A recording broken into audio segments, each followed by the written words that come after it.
What if I told you that a single rumor managed to hijack social media, ignite late-night comedy, and expose just how desperate the media has become?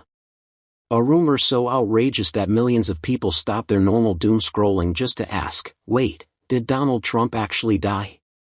That's right, over the weekend, speculation spread like wildfire online that former President Trump had passed away. Within hours, hashtags were trending, comedians were celebrating, and some commentators treated it as if it were breaking news. But here's the truth, Trump is alive, well, and very much still dominating America's political conversation. And the fact that so many bought into this rumor tells us more about the media, the Democrats, and our cultural obsession with Trump than it does about him. Stick around, because by the end of this video, you'll see exactly why this bizarre story says everything about the current state of American politics. Before we dive in, if you want bold analysis and fresh commentary that you won't hear anywhere else, hit that subscribe button to Global Insight News right now. This is where you get the truth without the spin, the jokes without the fake outrage, and the context you won't get from mainstream outlets. Now, let's rewind to how this circus began. Imagine waking up, grabbing your phone, and scrolling through your feed when suddenly you see post after post claiming Trump is gone. For some people, this was the highlight of their weekend, a chance to believe, even for a moment, that their biggest political enemy had disappeared.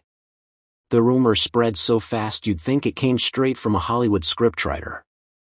And almost instantly, late-night comedians and political pundits jumped in, turning gossip into monologues, and fantasy into applause lines.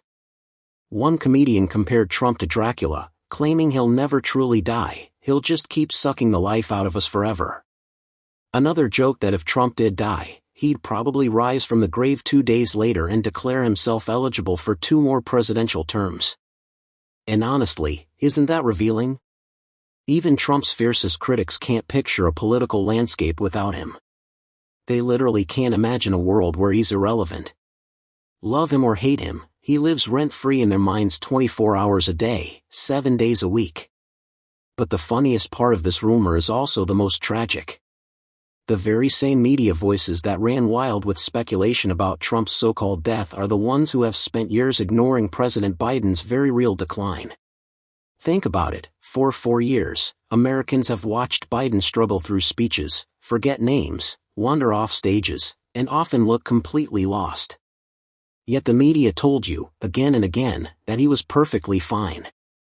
They insisted he was sharp, energetic, and fully capable of running the country.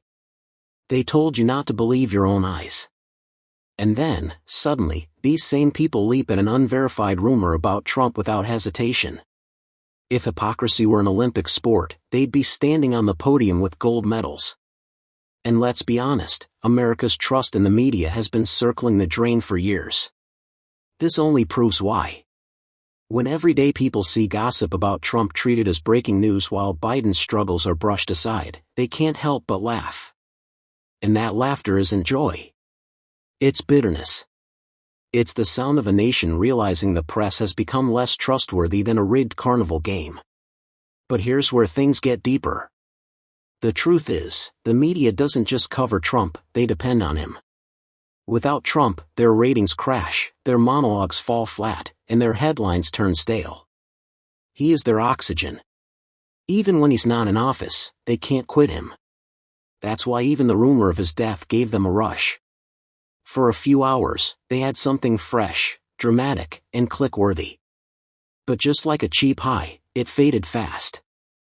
And once reality returned, once people realized he's alive and thriving, the crash was brutal.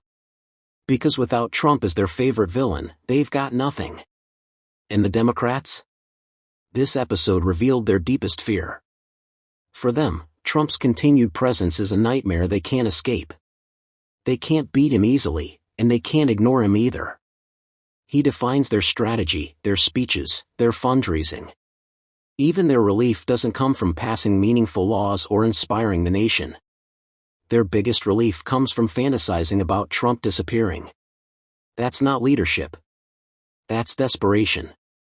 And let's talk about their voters.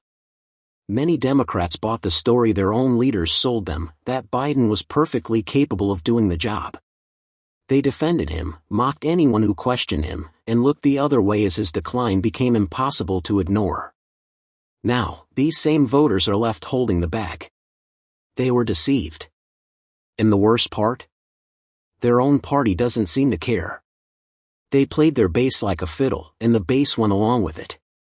That betrayal is bigger than any Trump rumor could ever be. Now, let's circle back to the so-called comedy world. Once upon a time, late-night shows were about fun, light-hearted entertainment. Now they've turned into group therapy sessions for people obsessed with Trump. Instead of creative sketches or smart humor, audiences get recycled rants and predictable punchlines about the same man, night after night. The irony is painful. The very people who scream the loudest about hating Trump are the ones who need him the most. Without him, their careers collapse. He is, quite literally, the lifeblood of their relevance. So let's ask the real question: why does this matter? Why does one silly rumor about Trump's death expose so much about our political climate?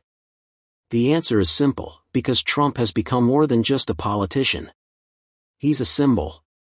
To some, he's hope. To others, he's a nightmare. But to everyone, he's a constant presence. Every tweet, every headline, every rumor becomes a national obsession. And that's why even baseless speculation about him takes over the conversation. Here's the reality the media won't admit: Trump isn't going anywhere. Whether he's in office or not, whether he's in the headlines or not, he shapes the narrative. He fuels his critics and energizes his supporters. And the more his opponents try to wish him away, the stronger his presence becomes. So where does this leave us? First, let's drop the fantasies. Trump is alive, and unless something dramatic happens, he will continue to be one of the most powerful figures in American politics for years to come. Second, Democrats and their media allies need to face their credibility problem. They can't keep selling lies about Biden's condition while pouncing on every baseless rumor about Trump. The truth always comes out. And when it does, the betrayal hurts far more than the original lie. Third, for regular Americans, this whole saga is a reminder: stop letting rumors distract you from reality. Our country has real problems: inflation, global instability, division at home, and gossip won't solve any of them. And let's end on this note: over the weekend, millions of people laughed, cheered, and debated whether Trump had died. But when the dust settled, who looked worse? Not Trump. He walked away untouched. It was the media that looked desperate, the comedians who looked dependent, and the voters who looked disillusioned. That's the real punchline. So what do you think? Is the media's obsession with Trump hurting them more than it hurts him?